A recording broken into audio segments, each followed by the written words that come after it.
Hello, second graders. Welcome to the first week of distance learning.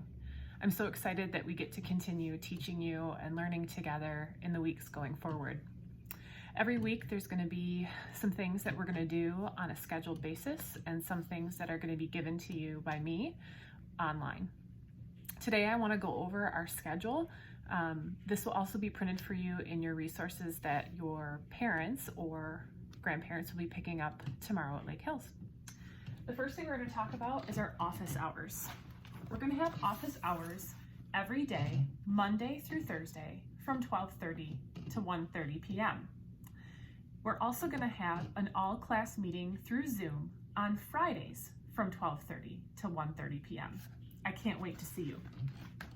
To make it a little easier on all of us, I decided to break us up into groups for our meeting times for office hours. However, you can pop in anytime during these times.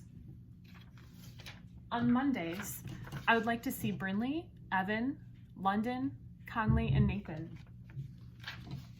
On Tuesdays, I'd like to see Alex, Liliana, Bradley, Jojo, and Martin. On Wednesdays, Andrew, Genesis, Keon, and Paisley will join me. And finally, on Thursdays, Ava, Bailey, Ethan, Will, and Eli will join together. This can be through Zoom, through FaceTime, or even a phone call. These times aren't required, however, it would be a good time to connect with you and just chat. We can also answer questions together or take a look at the work you've done so far. Another thing that we're going to be doing is using a program online called IXL for math. What I'd like to do is just give a little reminder and a couple of updates going forward about how to use it and how to keep pace. I will be talking more about that as we kind of dive in after you get your iPads. Another thing you're going to be doing through the week is writing for 20 minutes a day. In your packets, you'll be getting suggestions on different things you can write about, but really you can write about anything you want. So today, readers, I would like to teach you that readers live reading lives at home. Of course, as second graders, you already know that, but we want to remind you that it's so important that you read at least 30 minutes a day. How are we going to do that work?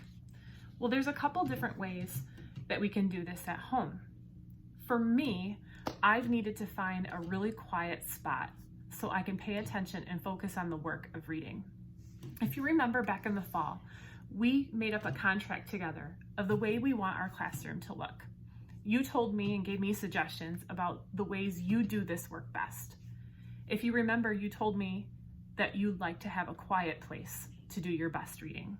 You also told me that you like to have options of where you would like to sit. Some of you said you do your best work when you also have the opportunity to move. We're going to do the same thing when we're at home as well. So for me, in my reading life, my best spot for me to do my best reading is here in my bedroom. This is my room, and it's one of the only places where I can actually lock the door. I like to do my reading at night after dinner because my kids and Mr. Cook like to go downstairs and watch a movie together or play a game. I come up to my room and I have quiet reading time. Right now I'm actually working on another Pinky and Rex book, Pinky and Rex and the Just Right Pet. As soon as I'm done with it, I'd love to share it with you. Up here in my room, I have a really comfy chair. This is my chair and it actually kind of rocks. This is a blanket in case I get chilly. Thanks, Conley. And I also have my chair right here next to my window where I can see the backyard. It's really enjoyable for me to read by this window because when the sun sets, it's a really pretty view. So how are you going to do this work? Step one, you're going to find your just right reading materials. At the beginning of the pandemic, we sent tons of options for you to have reading materials at your just right level. That could be continuing your work on Raz Kids, library books, your own books, Epic, and we're also going to be pushing out another resource for you that's all online nonfiction. If you want to look at that, tell your parents to go to the online resources page and you can find how to log in there. The next step is to find your just right reading spot.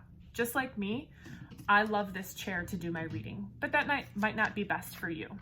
You need to think about how you can do your best work and where that might be in your house. And finally, step 3, you're going to get to work. Remember, reading is more than just reading the words accurately. It's the thinking work that goes with it and the comprehension.